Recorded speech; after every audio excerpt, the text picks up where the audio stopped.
Baik, anak-anak. Hari ini kita akan melanjutkan pembahasan tetap di turunan alkana. Setelah minggu lalu kita membicarakan tentang alkohol dan eter. Insya Allah hari ini kita lanjutkan di golongan yang ketiga, yaitu di golongan aldehid dan keton. Namun sebelum kita mulai, kita review dulu ya materi yang sudah kita dapatkan di minggu lalu. Nah, kalau ada struktur kayak begini, anak ini termasuk golongan alkohol atau eter untuk materi sebelumnya? Alkohol. Alkohol. Namanya apa kira-kira kalau ada struktur kayak begini?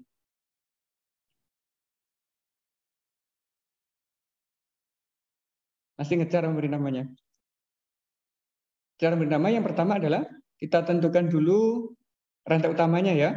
Yang paling panjang rantainya berarti itu ada 4. Terus kita kasih nomornya 1, 2, 3, 4. Ada cabang di nomor 2 sehingga namanya adalah 2-metil 1-butanol. Itu yang minggu lalu. Kalau ada struktur kayak begini, rantai utamanya berapa?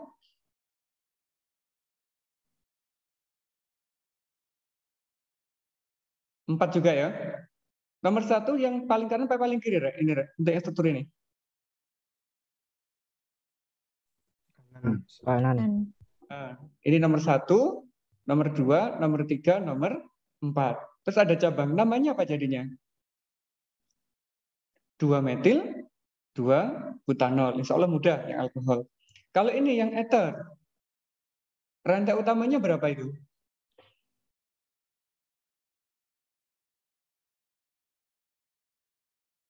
4 juga ya. Nomor 1 yang kanan apa yang kiri? Kanan. Kanan. Ini 1, 2, 3, 4. Terus yang ini itu nanti bertindak sebagai gugus alkoksinya gitu ya. Sehingga namanya adalah metoksi di nomor 2, 2-metoksi butana. Kalau yang ini, rantai utamanya ada 3, 1, 2, 3. Nomor 1 boleh dari sini, boleh dari sini. Nah gitu, ini sebagai gugus alkoksinya, C-nya ada 2, dari kata etona jadi etoksi, 3 propana, trika di nomor 2. Nah, gampang ya untuk memberi nama struktur baik alkohol maupun eter. Ini materi minggu lalu anak-anak. Hari ini kita akan masuk di sini ya, golongan yang ketiga dan keempat, yaitu golongan aldehid dan keton. Yang kita bicarakan juga tetap sama, ada tata nama, ada cara membedakannya, ada isomer, serta sifatnya. Insya Allah lebih cepat untuk membahas materi ini karena dasarnya ada di alkohol dan eter. Kalau strukturnya ini anak-anak, di awal dulu ya, waktu kita mengenalkan gugus fungsi, aldehid dan keton itu perbedaannya hanya di sininya. Setelah C ada H, berhenti di H, nggak ada karbon lagi, itu adalah ciri dari aldehid. Namun kalau setelah ada karbon, ada rantai lagi, itu masuk golongan keton. Gugus CO ini disebut sebagai gugus karbonil istilahnya. Lah karbonilnya itu yang menentukan ciri dari golongan aldehid dan golongan keton. Sedangkan rantai karbon anak-anak yang R itu boleh diganti dengan hidrogen, berarti C1 itu ada golongan aldehidnya. Bisa diganti dengan golongan alkil, berarti rantai karbon begitu. Atau aril. Aril itu golongan benzena. Jadi ada struktur lingkar, bentuk benzena. Kemudian kalau dalam keton anak-anak, antara R dan R aksen itu nggak boleh sama. Nggak boleh atom hidrogen. Boleh sama tapi bukan atom hidrogen. Kalau salah satunya diganti dengan hidrogen, dia bukan golongan keton lagi, tapi sudah berubah menjadi golongan aldehid. Itu cirinya begitu ya. Untuk aldehid dan keton. Sama, rumus umumnya ini CnH2nO. Baik aldehid maupun keton, ternyata rumus molekulnya itu sama. Karena ada ikatan rangkapnya, 2 atom hidrogennya hilang. Ini penandanya ya, gugus fungsinya tadi CHO, kalau keton itu CO. Terus ini perbedaannya lagi. Golongan aldehid itu bisa mereduksi Fehling anak-anak, menghasilkan endapan warna merah bata. Nanti kita bahas di bagian akhirnya ya. Kemudian dia juga bisa mereduksi stolens membentuk cermin perak. Kalau anak-anak ke rumah sakit, misalkan ada pasien diduga terkena penyakit gula, dalam gula itu kan ada gugus aldehidnya anak-anak ya. Mendeteksinya nanti menggunakan Fehling ini. Jika urin, nanti diuji dengan Fehling, terbentuk endapan merah bata, berarti orang itu terkena penyakit gula. Identifikasinya gitu anak-anak. Jadi aplikasinya nanti di bidang kedokteran itu ada. Nah kalau cermin perak, jika anak-anak di rumah ada cermin yang peninggalan mbah sampean zaman dulu, belakangnya gelap itu loh ya, lapisan gelapnya itu perak anak-anak. Nanti kita bisa buat di lab, ada gambarnya di akhir nanti, kita buktikan contohnya gitu ya. Tapi kalau golongan keton, itu baik dengan Fehling maupun Tollens tidak bisa bereaksi. Itu perbedaannya. Untuk kepolaran, ini sama-sama polar akibat adanya gugus karbonil. Kemudian untuk titik didihnya, jika rantainya adalah sama-sama lurus, tidak ada yang bercabang begitu, titik didih yang golongan keton itu lebih tinggi anak-anak, karena yang lebih apa ya? Lebih polarnya lebih kuat dibandingkan yang ini. Itu titik didihnya. Tapi kalau jumlah C-nya sama, tapi yang satunya bercabang, yang bercabang lebih rendah titik didihnya gitu. Jadi kita bisa analisis dari struktur rantainya. Gampang ya bagian ini. Nah, yang utama itu di sini, yaitu di bagian tata nama aldehid dan keton. Aldehid itu tata nama umum anak-anak, atau tata nama trivial. Jadi kayak alkohol kemarin ya. Alkohol itu adalah tata nama umum yang ada di perdagangan. Sedangkan kalau di tata nama internasionalnya itu adalah golongan alkanal. Jadi ada dua penamaan, aldehid dan alkanal. Kalau alkohol, ada alkanol, begitu. Mesti ada dua bagian. Keton juga sama, keton itu tata nama perdagangan. Sedangkan tata nama ilmiahnya itu menggunakan kata alkanon. Bagaimana cara memberi nama untuk masing-masing anak? Ada aturannya sekarang, nggak boleh ngawur gitu ya. Untuk yang aldehid, tata nama umum ini memberi namanya adalah didasarkan pada asam karboksilat induk. Karena aldehid itu adalah turunan dari asam karboksilat. Diakhiri dengan kata ini, anak. Ada kata-kata aldehida di akhirnya. Habis ini ada contohnya gitu ya. Tapi kalau menggunakan tata nama yang eupak itu lebih mudah. Kata ana di dalam alkanal diganti dengan kata anal. Ana pada alkana diganti dengan anal. Itu memberi namanya. Kayak apa kemarin? Alkana pada alkohol itu ananya diganti dengan anal. Ada kemiripan memberi namanya. Kalau keton itu mirip eter memberi namanya. Alkil keton. Kalau sebagai ayupak namanya adalah alkana, ananya diganti dengan kata anon. Begitu. Biar nggak bingung langsung ke contoh. Contoh ini. Aldehid paling sederhana itu C-nya 1 anak-anak.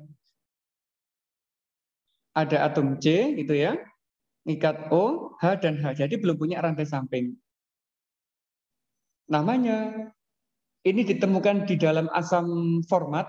Asam format itu asam semut. Jadi kalau anak-anak pas nginjak semut gak sengaja, mites semut gak sengaja, itu kan baunya gak enak anak-anak ya. Lah bau gak enak semut itu adalah dari asam format. Asam format itu dipakai oleh petani karet untuk menggumpalkan getah karet. Jadi getah karet itu nggak cepat menggumpal dari pohon kalau belum dikasih asam format atau asam semut. Asam semut itu sebagai golongan asam karboksilatnya, kalau sebagai aldehid diturunkan namanya. Kata-kata at dalam format diganti dengan aldehid sehingga namanya menjadi formaldehidah. Gitu. Kalau tata nama ayupaknya itu menggunakan metanal. Dari kata metana, C-nya 1 ya. Kata-kata ana diganti dengan anal menjadi metanal.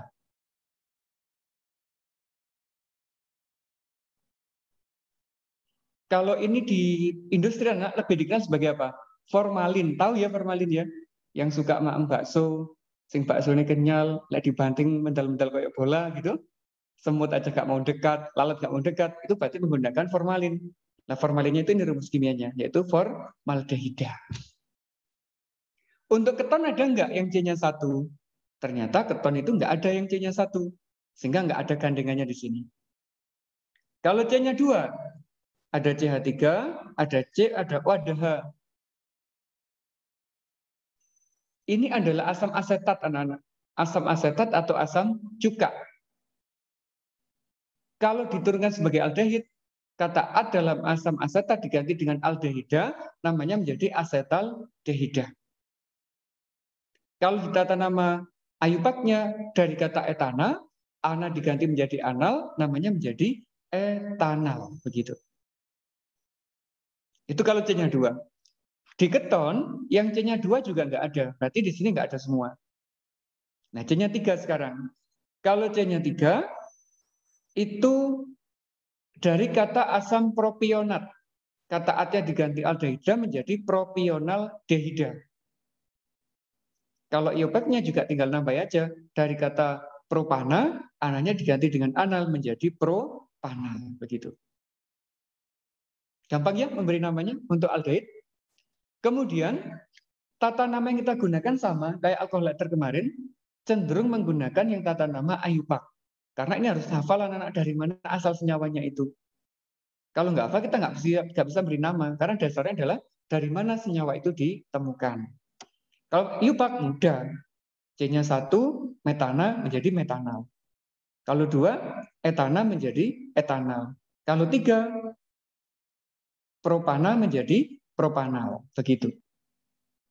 Nah, untuk golongan keton itu dimulai dari atom karbon yang jumlahnya 3, anak-anak. Karena karbonnya kan, gus karbonnya kan harus di tengah-tengah.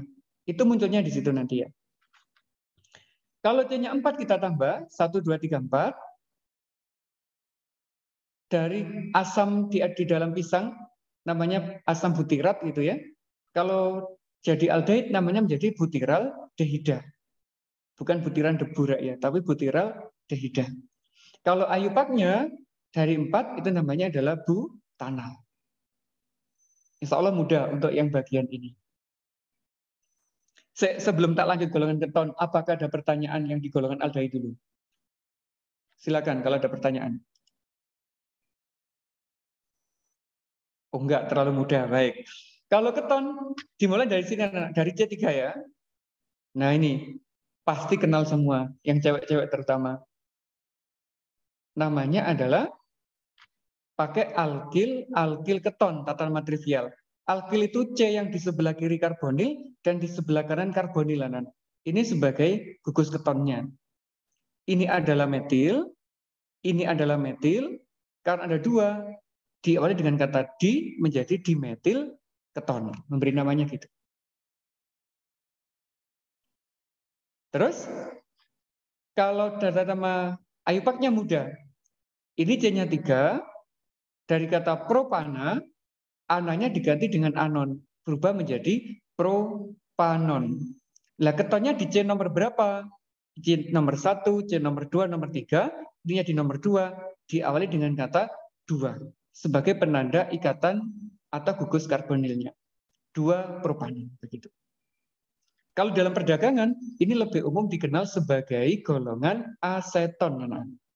Ini aseton yang kita gunakan untuk membersihkan cat kuku gitu ya. Untuk membersihkan papan tulis itu juga bisa menggunakan golongan aseton ini. Memberi namanya kalau yang yang trivial tadi menggunakan alkil keton. Jadi ini ada alkil, ada ketonnya. Kalau ayupaknya, kata ana dalam alkana diganti dengan anon. Mudah. Itu yang C-nya 3. Kalau C-nya 4 juga ngikuti ya. Sebagai alkil ini namanya apa? C-nya 1. Metil. Metil. Kalau 2 ini? Etil. Etil. Kalau gitu nama trivialnya jadi apa?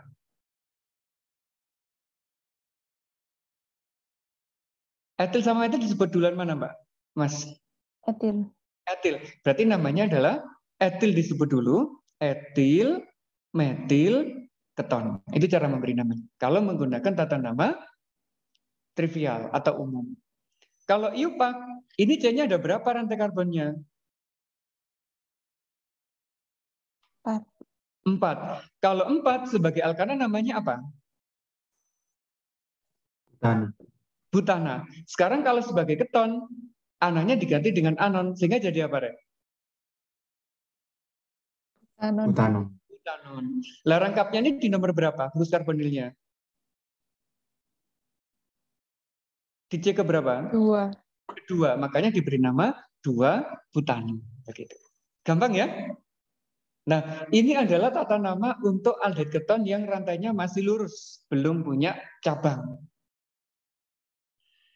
Nah, terus sekarang gimana kalau memberi nama yang ada cabangnya? Aturannya sebenarnya sama persis dengan yang kemarin. Golongan alkohol dan eter itu sama persis. Langkahnya pertama adalah kita tentukan gugus fungsinya dulu ya. Apakah dia sebagai keton atau sebagai aldehid. Kemudian kita tentukan rantai terpanjangnya. Kemudian kita beri nomornya, baru kita beri nama strukturnya. Langkahnya sama persis. Kita ngambil contoh. Yuk, ini dulu, golongan aldehid apa keton?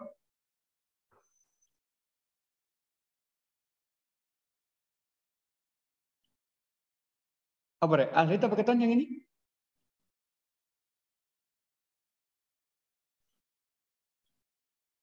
Al-Fatihah gitu. Aldehid ya. Rantai karbonnya berapa? Rantai utamanya? 4. 4. Nah, khusus untuk aldehid, yang gugus CHO ini anak-anak, ini selalu menempati nomor 1. Jadi nggak bisa ditawar. Itu untuk aldehid ya. Karena dia ada di ujung, gugus CHO itu selalu di nomor 1. Sehingga ini nomor 1-nya, itu nomor 2-nya, nomor 3, nomor 4. Ada cabang? Di nomor berapa cabangnya ini? 3. 3. Berarti namanya pasti diawali dengan nomor 3. 3. Nama cabangnya apa? Metil. Metil. Namanya 4. 4 itu apa kalau sebagai aldehid?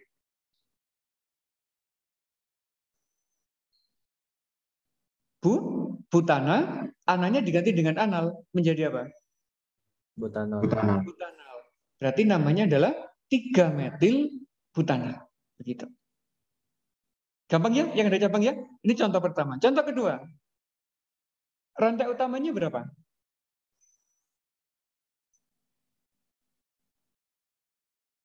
4. 4. Tetap sama? Yang ini nomor 1 ya, nggak boleh berubah. Ini nomor 1, nomor 2, nomor 3, nomor 4. Ada cabang. Cabangnya sama atau beda itu? Sama. Sama-sama Bang. Sama-sama metil. Tapi di nomor 2 dan nomor 3. Terus gimana memberi namanya? 2,3. 2,3?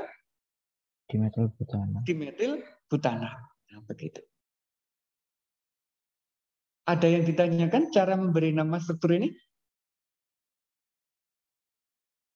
Tidak, alhamdulillah. Satu lagi contohnya. Ayo, ini rantai utamanya berapa?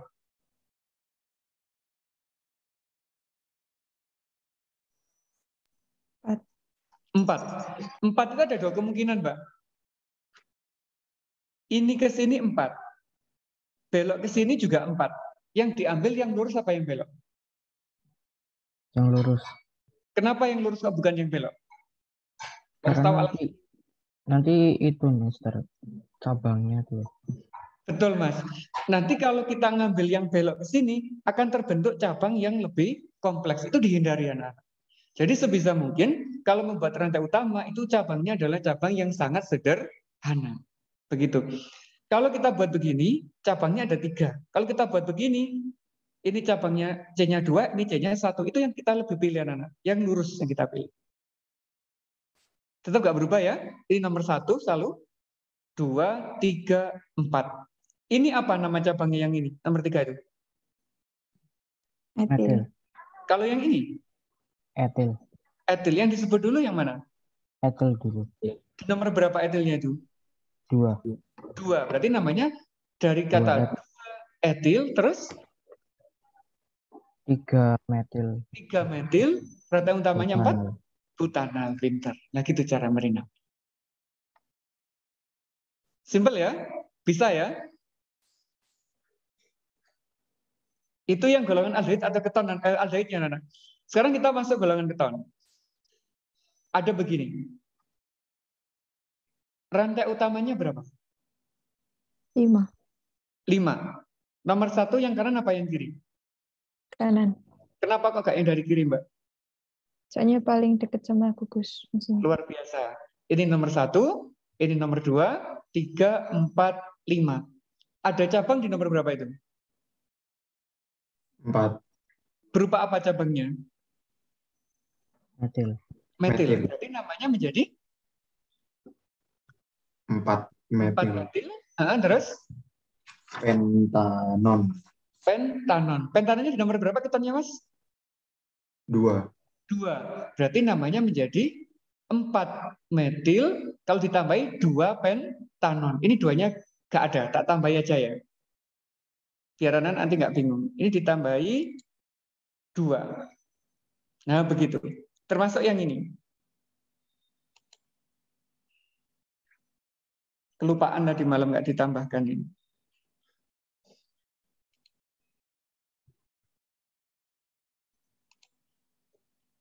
Kita share screen lagi ya. Oh, oke, kita tutup pisan.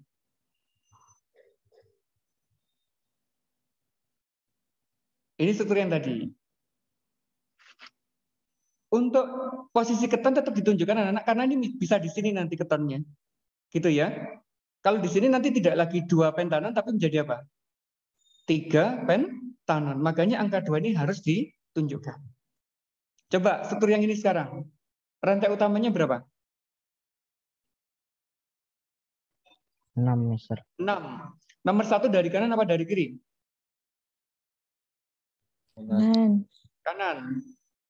Lebih dekat ini ya. Kalau dari kiri ketemunya 1, 2, 3, 4. Keempat karbonilnya. Kalau dari kanan karbonilnya ketemu nomor 3. Berarti cenderung dari kanan. 1, 2, 3, 4, 5, 6. Ada metil. Ada metil. Di nomor berapa aja?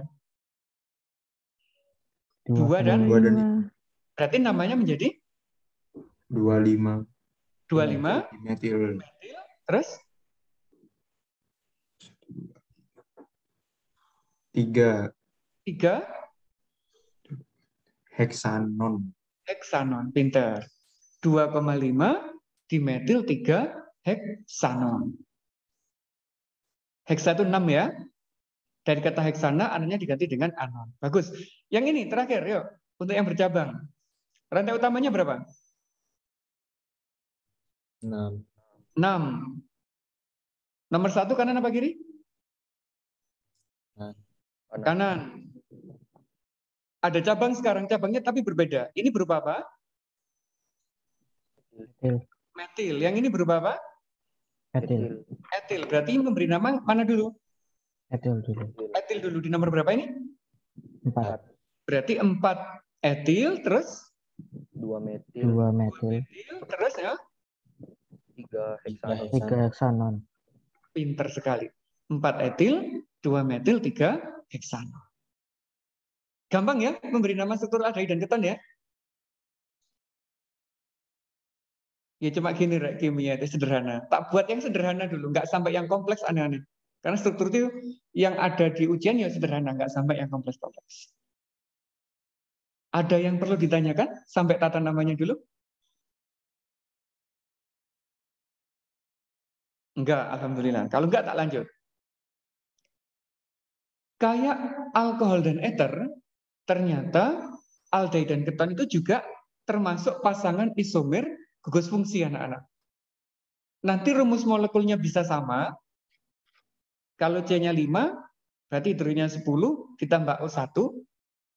Dari rumus molekul ini kita bisa membuat dia sebagai golongan aldehid, kita juga bisa membuat sebagai golongan keton. Begitu. Nah, terus ada berapa jumlah isomernya untuk aldehid, berapa untuk ketonnya, kita nggak ada rumusnya. Harus benar-benar dicoba satu persatu. Kalau kita bentuk, ini jadinya, Rek. Yang kiri adalah sebagai aldehid, yang kanan sebagai keton. Ada berapa aldehidnya? Ada 4 struktur. Ketonnya ada berapa ketonnya? Ada 3. Cara buatnya sama, kita buat rantai lurus dulu. Kalau lurusnya sudah, kita potong 1C, dijadikan cabang. Berarti rantainya tinggal 4, cabangnya di sini. Terus cabangnya kita pindah.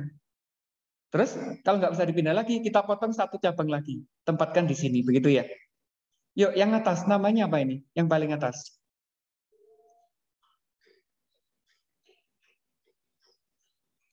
C-nya kan ada 1, 2, 3, 4, 5. 5 sebagai aldehid berarti namanya adalah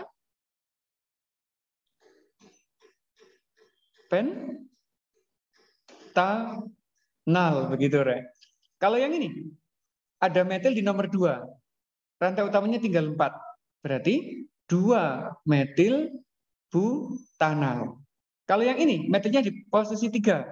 Namanya menjadi 3 metil butanal. Kalau yang ini, rantai utamanya 3, 1, 2, 3. Cabangnya ada 2. Sama-sama di nomor 2. Berarti 2 dimetil propanal. Begitu cara membuatnya. Gampang kok. Kalau yang keton gimana? Ini ada 5, ketonnya di nomor 2. Berarti namanya adalah 2 pentanon. Kalau ini jadi apa?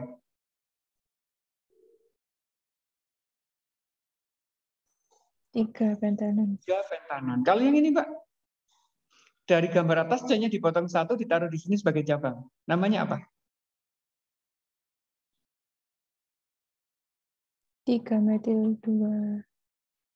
4 itu apa, Mister? Saya lupa. Butana. Jadi apa? 3 metil 2 butanon. Butanon. Pintar. Begitu, Mbak Maya. Jadi, sambil kita belajar isomer, sambil membuat strukturnya, kita juga belajar membuat tata namanya. Begitu ya, Nana ya? Buat isomer itu gampang kok. Kita buat rantai lurus, kita potong 1 cabang, dan sebagainya. Kalau yang keton, kita buat lurus, kita pindah-pindah ketonnya. Ketemu nanti posisinya. Kalau sudah nggak bisa dipindah gugus karbonilnya, baru nanti kita buat cabangnya. Wis ada notif, zoom-nya limited. Lanjut aja dulu ya, biar nutut waktunya. Limited soalnya. Ini untuk membedakan. Iki lho, lek orang kencing manis, pipisnya dites menggunakan veiling, nanti terbentuk warna ini. Nah, yang warna-warna ini dikenal sebagai merah bata. Lek pengen ngetes di sekolah bisa ini. Misalkan Mas Arya gitu ya. Mas Arya itu punya penyakit gula apa enggak? Kencing manis apa enggak? Ambil aja pipisnya Mas Arya. Terus diuji dengan veiling nanti. Lek pipisnya terbentuk kayak begini, berarti Mas Arya terduga mengalami apa? Kencing, manis, dan sebagainya. Ini untuk mendeteksi anak-anak. Bahwa untuk aldehid dan keton itu bisa dibedakan dengan 2 cara ini ya. Cara pertama menggunakan veiling, tembaga 2 oksida, akan diendapkan menjadi endapan merah bata. Yang ini, tembaga 1 oksida. Dari Cu12 diubah menjadi Cu+. Awalnya aldehid, aldehidnya dioksidasi menjadi asam karboksilat. Yang bisa bereaksi dengan veiling itu hanyalah senyawa aldehid. Yang keton tidak bisa. Jadi mudah ya untuk membedakannya ya. Cukup menggunakan veiling. Kalau veilingnya ada, terus punya reagen lain, nah ini jarang sekolah punya yang ini. Karena mahal ini ya. Per gram bisa mencapai 100.000 ke atas. Menggunakan pereaksi tolerance istilahnya. Ada peraknya, Rek, makanya mahal. Peraknya itu harus dilakukan di dalam amonia. Nah, reaksinya nanti Ag plusnya akan direduksi menjadi Ag yang berupa cermin perak ini. Kalau dipanaskan gugus aldehid itu dengan tolerance, peraknya itu nempel di sini, Rek. Akan nempel di permukaan dalam dari tabung reaksi. Tabungnya jadi tertutup, membentuk cermin begitu. Jadi kayak cermin yang kalian miliki tinggalan limbah atau apa, yang belakangnya hitam perak itu ya kayak begini cara membuatnya. Jadi kaca itu direndam di larutan aldehid baru nanti direaksikan dengan tolerance-nya. Itu ya. Yang bisa bereaksi dengan tolerance, yang bisa bereaksi dengan veiling itu hanyalah golongan aldehid, sedangkan keton itu tidak bisa. Ini salah satu cara membedakan antara golongan aldehid dan golongan keton. Ada lagi nggak caranya? Ternyata ada. Kalau tadi ini tergolong reaksi oksidasi ya, karena dari aldehid menjadi asam karboksilat, yang ini masuk golongan reaksi reduksi. Menggunakan katalisator litium aluminium hidrida. Ini garam rangkap istilahnya ya. Aldehid kalau direduksi menjadi alkohol primer. Kalau keton menggunakan natrium tetraborat namanya ini, tetraborat itu menjadi alkohol sekunder.